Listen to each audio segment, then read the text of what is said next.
वालेकुम everyone. I hope आप सब ठीक ठाक होंगे। अल्हम्दुलिल्लाह हम सब भी बिल्कुल ठीक हैं। वेलकम बैक टू सलशीज़ लाइफ।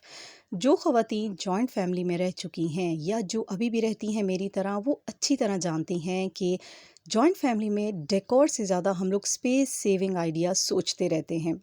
किस तरह अपनी छोटी सी स्पेस को और ज़्यादा स्पेशियस बनाया जाए, इसी में ध्यान लगा रहता है। टीवी लाउंज का एरिया भी प्रॉपर टीवी लाउंज नहीं है, इसको भी हम अपनी ज़रूरत के तहत इस्तेमाल करते हैं। सोफ़ा सेट पड़ा हुआ है यहाँ पे और ये कंसोल एरिया है। इसको भी बच्चों की बुक्स और एवरीथिंग जो बच्चों की स्कूल से रिलेटेड है ना, कॉलेज से रिलेटेड है, उसके लिए मैंने रिज़र्व किया हुआ है। चलें जी, इसको थोड़ी सी न्यू लुक देते हैं। और इसमें जो ये रैक्स पड़े हुए हैं ना, स्पेशली इनको मुझे चेंज करना था। अपनी सहूलत के लिए जो आइडियाज़ हमने पहले सोचे हुए होते हैं, आफ्टर 3-4 मंथ्स वही बुरे लगने लग जाते हैं। स्पेशली ये रैक्स मुझे अब नहीं अच्छे लग रहे थे, हालांकि इसमें काफ़ी सारी बुक्स कॉपीज़ बच्चों की आ जाती थी। सबसे पहले कंसोल के टॉप पे मैंने मैट डाल दिया था, क्योंकि बहुत ही ज़्यादा उस पर भी स्क्रैचेस लगाए हुए थे बच्चों ने। एक वुडन ट्रे मैंने रखा, थोड़ा सा मुझे इसको डिकोर लुक देनी थी।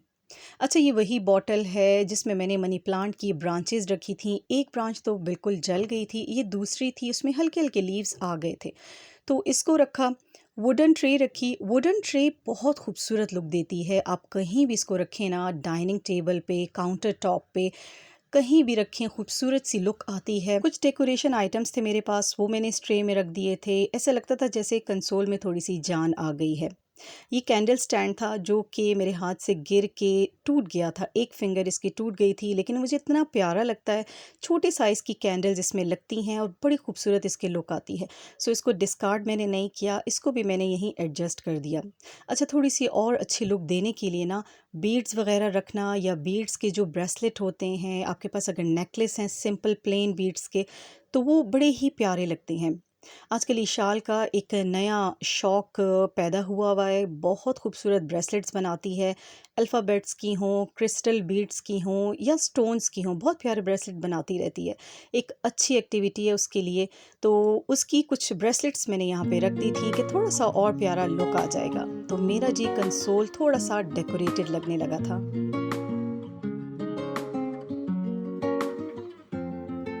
प्लास्टिक रैक की जगह मुझे बहुत ही अच्छा ऑल्टरनेट मिल गया था। $1 तो मेरा आना जाना लगा रहता है, और हमारे घर के पास जो $1 है ना, उसमें बहुत खूबसूरत चीज़ें आती हैं। ऑर्गेनाइजेशन के लिहाज से तो बहुत ही प्यारी चीज़ें मिलती हैं। मुझे ये 2 ऑर्गेनाइज़र्स मिले हैं। एक के ऊपर तो टॉयज़ बास्केट लिखा हुआ है, एक पे ऑर्गेनाइज़र लिखा हुआ है। आई थिंक लोग इसको टॉयज़ असेंबल करने के लिए यूज़ करते होंगे बच्चों के रूम में, बट मुझे अपने बच्चों की बुक्स वगैरह असेंबल करनी थी, जितने उनके एक्स्ट्रा नोट्स होते हैं, रजिस्टर्स होते हैं, उनके लिए। कलर्स बड़े खूबसूरत हैं इनके, स्पेशियस भी हैं ये, अच्छी खासी इसमें स्पेस है, और रखे हुए भी कहीं बुरे नहीं लगेंगे। तो प्लास्टिक रैक को हटा के अब हम ये दोनों ऑर्गेनाइज़र वहाँ पे रखेंगे और देखते हैं कैसी लुक आती है। अच्छा, इसके अंदर मैं आपको दिखा दूँ, इतनी डेप्थ है, और ऐसा नहीं है कि बहुत ही लाइट मटेरियल हो, बहुत अच्छे मटेरियल का ये बना हुआ है। लेकिन एक मसला मैंने देखा है कि जब लोग इनको फिल करते हैं ना, इन बॉक्सेस को, तो वेट के साथ उठाते हैं। आप इनको वेट के साथ कभी भी मत उठाएं। जब भी उठाना हो, इनको खाली करें फिर उठाएं।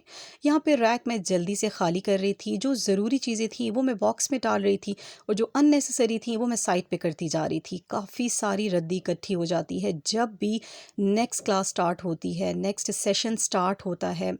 फर्स्ट सेकंड टर्म जब निकल जाते हैं, तो पता नहीं कहाँ से इतनी रद्दी आ जाती है। खैर, उसको मैंने साइड पे कर दिया। एक बॉक्स हमारा फिल हो गया है, अब दूसरे वाले को भी मैं फिल कर लूँगी। काम बहुत छोटा सा लग रहा है, बहुत इजी लग रहा है, लेकिन इस गर्मी में छोटा सा काम करना भी बहुत मुश्किल हो जाता है। इसलिए आप सबसे मेरी रिक्वेस्ट है कि लाइक, सब्सक्राइब एंड शेयर ज़रूर कर दिया करें। थोड़ा सा मोटिवेशन मिल जाती है आप लोगों के लाइक से, कमेंट से और सब्सक्राइब करने से। तो कंसोल की अब लुक ये थी। दोनों तरफ से प्लास्टिक रैक्स मैंने हटा दिए थे और बीच में थोड़ा सा डेकोर आइटम डाल दिया था। आई होप ये अच्छा लग रहा होगा। मुझे तो थोड़ा सा सेटिस्फाइंग लग रहा था। बताइएगा कैसा लगा। किचन में जब मैं आई तो ढेर सारी सब्ज़ी आई हुई थी। सोचा क्यों ना थोड़ी से आप लोगों को टिप्स एंड ट्रिक्स इस लिहाज से भी देती चलूँ। हस्बैंड जब सब्ज़ी लेके आते हैं ना, तो ऑब्वियसली हमारी तरह सोच के कम नहीं लेके आते। मैं जब मार्केट जाती हूँ ना, तो मुझे जितनी चीज़ चाहिए होती है मैं वही लेके आती हूँ। लेकिन मेरे हस्बैंड की आदत है कि हर चीज़ ज़्यादा अमाउंट में ले आते हैं। सावन के महीने में प्याज, टमाटर आलू, ये तीनों सब्जियां ऐसी हैं ना, अगर आप ज़्यादा ले आते हैं तो अक्सर आपको सब्ज़ी वाले सड़ी हुई सब्ज़ी डाल के दे देते हैं। तो उसका क्या हल है? उसका सिंपल हल है कि आपने जो सही वाले आलू हैं उनको साइड पे करना है, और जो थोड़े से दाग लगे हुए आलू हैं या थोड़ा-सा जो पार्ट उनका गला हुआ है, उनको अलग रखना है जब तक आप उनकी कुकिंग नहीं कर रहे, उनको इस्तेमाल नहीं कर रहे। ऑब्वियसली हम इन चीज़ों को फेंक तो नहीं सकते, जितना हिस्सा उसका ख़राब है उसको हम कटिंग कर देंगे, लेकिन आपने इनको मिक्स नहीं करना। जैसे ही आप गंदा आलू मिक्स करेंगे साफ़ वाले के साथ तो सारे आलू ख़राब हो जाएँगे। तो मैं यूँ रख देती हूँ, साफ़ वाले अलग और जो थोड़े से गंदे वाले हैं वो अलग। लेकिन इनको मैं वॉश नहीं करती, अगर पानी लगा तो फिर सारे आलू जल्दी से ख़राब हो जाएँगे। इसी तरह मैं प्याज के साथ भी करती हूँ। अच्छा, आपको पता है हमारे यहाँ प्याज 3 साइज़ेस की मिलती है। जैसे कपड़ों में और जूतों में साइज़ेस होते हैं ना, वैसे ही प्याज में भी साइज़ेस होते हैं। मुझे अक्सर इस चीज़ पे बहुत हँसी आती है। लार्ज, मीडियम एंड स्मॉल, मैं अभी आपको बताऊँगी कि लार्ज, मीडियम एंड स्मॉल मैं क्यों कह रही हूँ। प्याज सारा मैंने चेक किया, और इसको चेक करने का बहुत आसान तरीका है, आप प्रेस कर कर के देखें। अगर हार्ड है, आपके हाथ में कुछ ऐसे नरम फ़ील नहीं हो रहा, इट्स मीन कि वो अंदर से ठीक है। ख़ैर प्याज सारी ठीक निकली थी, एक ख़राब निकली थी जो मैंने फेंक दी। शॉपर्स में से सारी प्याज मैंने निकाल ली थी, अच्छे से चेक हो गई थी, कोई ख़राब नहीं निकली थी। अब उसके साइज़ के मुताबिक मुझे बास्केट्स चाहिए थी। मैंने आपसे कहा ना, प्याज भी small, medium and large size में आती है। तो हम लोग सबसे जो स्मॉल साइज़ है ना इस बास्केट में रखेंगे, क्योंकि आज स्मॉल साइज़ काफ़ी कम था, मीडियम साइज़ ज़्यादा था। और ऐसी बास्केट में लेती हूँ जिसके नीचे थोड़ी-सी टेक हो, ताकि बास्केट बिल्कुल बेस पे ना लगे, और हवा अच्छे से उसमें गुज़रे ताकि सब्ज़ी ख़राब ना हो। तो जो स्मॉल साइज़ है ना वो तो आ गया था इस बास्केट में, अब मीडियम हमें डालना था। फ़िलहाल लार्ज मैंने अलग कर दी थी, और मीडियम को भी डालते हैं एक बास्केट में। और ये वाली बास्केट भी ऐसी है जिसके नीचे छोटा सा स्टैंड बना हुआ है, इसमें सारा मैं मीडियम साइज़ रख दूँगी। आई डोंट नो आप लोग इतनी फटीग करते हैं कि नहीं, लेकिन मैं लाज़मी करती हूँ, क्योंकि छोटी प्याज़ हर हांडी में यूज़ नहीं होती, बड़ी प्याज़ हर हांडी में यूज़ नहीं होती, इसलिए मैं इनको सेपरेट करके रखती हूँ। तो जो छोटी प्याज़ है वो फ्रिज में चली जाएगी, बड़ी वाली को मैं यहाँ बास्केट में डाल दूँगी, लेकिन शीट में लाज़मी नीचे लगाती हूँ ताकि गंद ज़मीन पे ना गिरे, और जो मीडियम साइज़ है ना वो बास्केट में ही पड़ी रहेगी। तो आप लोगों को मैंने बताए हैं तीनों साइज़ेज़। आई थिंक यही साइज़ेज़ हर घर में आते होंगे, क्योंकि हमारे यहाँ प्याज़ में 3 साइज़ेज़ लाज़मी हैं। अच्छा जी, एक और बहुत इंपॉर्टेंट चीज़ आप लोगों को बताऊँ कि अंडे जब आप बनाते हैं ना तो उनके छिलके कभी भी मत फेंकें। आप उन छिलकों को ड्राई करके उनका पाउडर बना सकते हैं, और उस पाउडर को आप बहुत सारी चीज़ों में इस्तेमाल कर सकते हैं।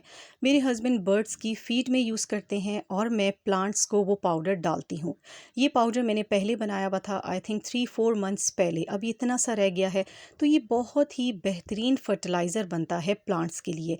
अगर आप लोगों को याद हो तो हमारी मदर्स अंडों के छिलके पॉट्स में उल्टे करके रखती थीं। कहती थीं इसके अंदर जो थोड़ी-सी सफ़ेदी रह गई है ना वो प्लांट्स के लिए बहुत ज़रूरी है, और वाक़ई ये बात बिल्कुल ठीक है। अंडा फुल ऑफ प्रोटीन है, इसके छिलके में भी बहुत सारे फ़ायदे हैं। तो छिलका फेंकने से बेहतर है उसको ड्राई करके पाउडर बना लें और डिफ़रेंट पर्पसेस के लिए यूज़ करें। आप पता है अपनी स्किन के लिए एज़ अ स्क्रब भी इसको यूज़ कर सकते हैं, स्पेशली हाथों और पैरों के लिए। अच्छा, जब भी घर में अंडे आते हैं ना तो बग़ैर धोए उनको मत रखा करें, इनके ऊपर बहुत सारा गंद लगा हुआ होता है। जब आप इनको ऐसे ही फ्रिज में रख देते हैं, फ्रिज से भी स्मेल आती है, या बॉक्स में रखते हैं तो बॉक्स भी स्मेल करने लगता है। इनको धोने के बाद इनको ड्राई करना बहुत ज़रूरी है।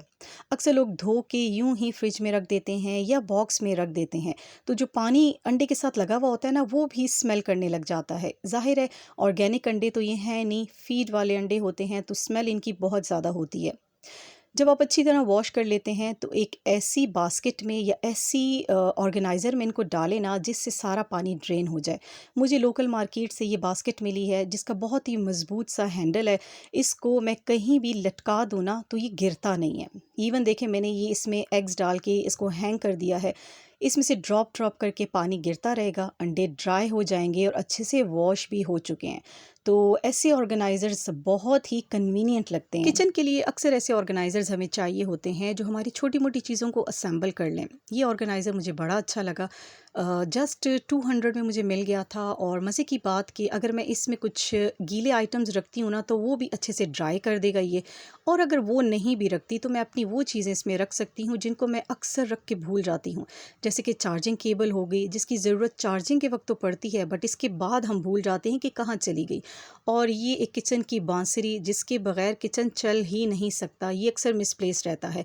कुछ हुक्स हो गए जो कि लगते ही नहीं, गिर जाते हैं, एंड मेरी चेंज भी। तो ये ऑर्गेनाइज़र मुझे इस लिहाज से बहुत अच्छा लगा। ओके जी, लेते हैं आपसे इजाज़त। टेक केयर एंड अल्लाह हाफ़िज़।